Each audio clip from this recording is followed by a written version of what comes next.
جب ایک بادشاہ خانہ کعبہ کو مٹانے آیا تھا۔ ایک بادشاہ، ہزاروں فوجی اور ایسے ہاتھی جو عرب نے پہلے کبھی نہیں دیکھے تھے، سب خانہ کعبہ کو مٹانے آئے تھے۔ نہ تلوار چلی، نہ کوئی جنگ ہوئی، پھر بھی پورا لشکر چند لمحوں میں صفائے ہستی سے مٹ گیا۔ کیسے؟ یہ واقعہ ہے عام الفیل کا، وہ سال جس میں نبی کریم صلی اللہ علیہ وآلہ وسلم پیدا ہوئے۔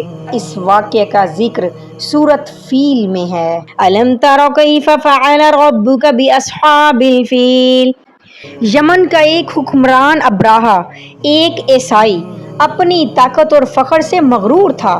اس نے یمن میں ایک عظیم الشان عبادت گاہ بنائی، چاہتا تھا کہ عرب کے لوگ حج کے لیے مکہ کی بجائے وہاں آئیں، لیکن عرب اپنے آبائی مذہب اور خانہ کعبہ سے اتنی محبت رکھتے تھے کہ کسی نے اس کی پرواہ نہ کی۔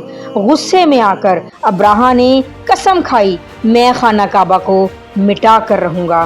اس نے ایک بہت بڑا لشکر تیار کیا، جس میں ایک خاص بہت بڑا ہاتھی بھی شامل تھا، جسے محمود کہا جاتا تھا۔ عرب کے لوگوں نے پہلے کبھی ایسا جانور نہیں دیکھا تھا۔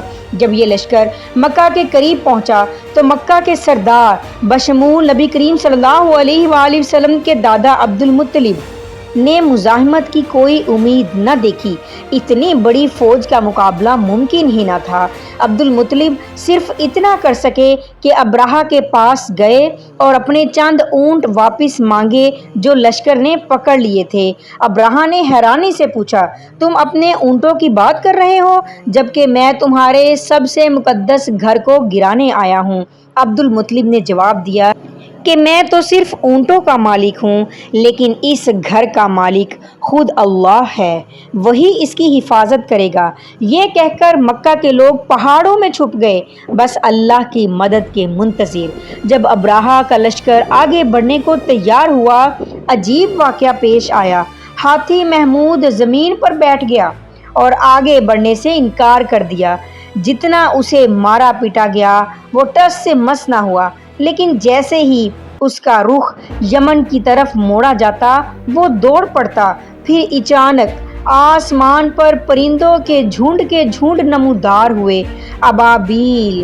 ہر پرندے کے چونچ اور دونوں پنجوں میں چھوٹے چھوٹے پتھر تھے، سجیل یعنی خاص طرح کی سخت پکی ہوئی مٹی کے کنکر۔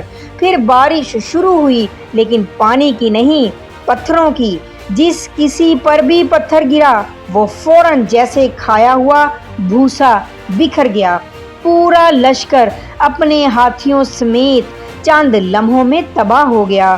ابراہہ خود بھی زخمی ہوا اور بدترین حالت میں یمن واپس پہنچتے ہی مر گیا۔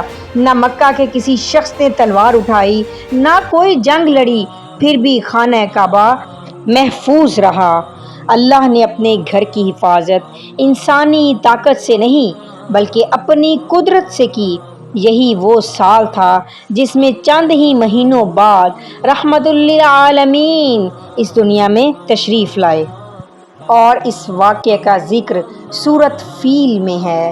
اسی لیے اس سورہ کا نام ہاتھی کے نام پر رکھا گیا، کیونکہ اس میں اصحاب الفیل، ہاتھی والوں کے واقعے کا ذکر ہے۔ أَلَمْ تَرَ كَيْفَ فَعَلَ رَبُّكَ بِأَصْحَابِ الْفِيلِ أَلَمْ يَجْعَلْ كَيْدَهُمْ فِي تَضْلِيلٍ وَأَرْسَلَ عَلَيْهِمْ طَيْرًا أَبَابِيلَ تَرْمِيهِمْ بِحِجَارَةٍ مِّن سِجِّيلٍ فَجَعَلَهُمْ كَعَصْفٍ مَّأْكُولٍ۔ کیا آپ نے نہیں دیکھا کہ آپ کے رب نے ہاتھی والوں کے ساتھ کیا سلوک کیا؟ کیا اس نے ان کے مکر و فریب کو باطل و ناکام نہیں کر دیا، اور اس نے ان پر ہر سمت سے پرندوں کے جھنڈ بھیج دیے جو ان پر کنکریلے پتھر مارتے تھے۔ پھر اللہ نے ان کو کھائے ہوئے بھوسے کی طرح پامال کر دیا۔ اگر آپ قرآن پاک کو بہترین اور آسان انداز میں سمجھنا چاہتے ہیں تو میرے چینل کو لائک، سبسکرائب، کمنٹ، شیئر ضرور کیجیے۔ انشاءاللہ العزیز آؤں گی نیکسٹ انفارمیٹیو ویڈیو کے ساتھ۔ اللہ تعالی ہم سب کا حامی و ناصر ہو۔ السلام علیکم ورحمۃ اللہ وبرکاتہ۔